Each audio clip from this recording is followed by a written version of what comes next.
Hi, I'm Irene Tompkinson. I'm in my home in Northampton, New Hampshire. It's also where my office is. And it's early morning, and I was thinking about what I wanted in my vlog this week.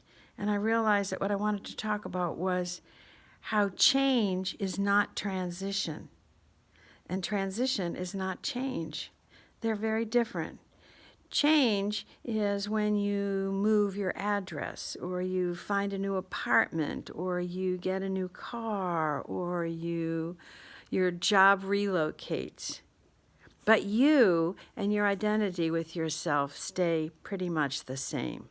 Transition is when life brings you a new process and you no longer can identify yourself as who you were before. For example, if you get a divorce, or you're aging, or your children leave the house, they're done, you're an empty nester, or you retire and you no longer do the job that you always did and the job that you always identified with.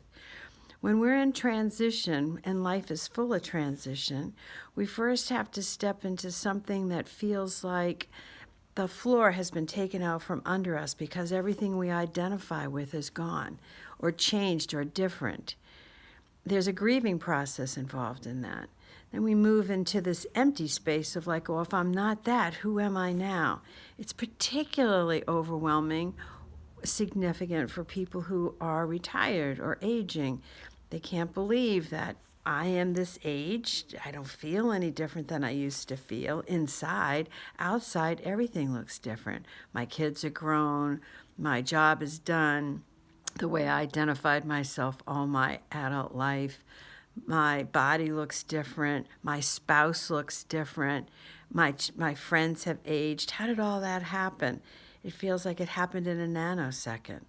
So we have to let go of what was, because if we fight to hang on to it, we can never create what's new to come. We're not available for the new. So the three phases of transition are: first, the disorientation, where nothing's the same and we don't really know who we are. The middle stage is this kind of hallway, neutral stage, where everything is being looked at and grieved, said goodbye to. And then the third stage is the cool stage. That's the stage where we recreate and walk into our new existence, our new lives. And there's so much to look at and own in that place if we let go of the past. If we hang on to trying to be who we were, we don't leave room for that door to open for who we can be. Transition's powerful. It's all a part of life. There are so many other parts of transition. I mean, you can imagine them. You get divorced, you get married, you have a child, your children grow up, you retire, you lose a spouse. When something significant changes your life and your identity, that's when you're in transition. And we need to not be afraid of it. We need to own all the feelings that come up with it. Hope this was helpful. See you next time.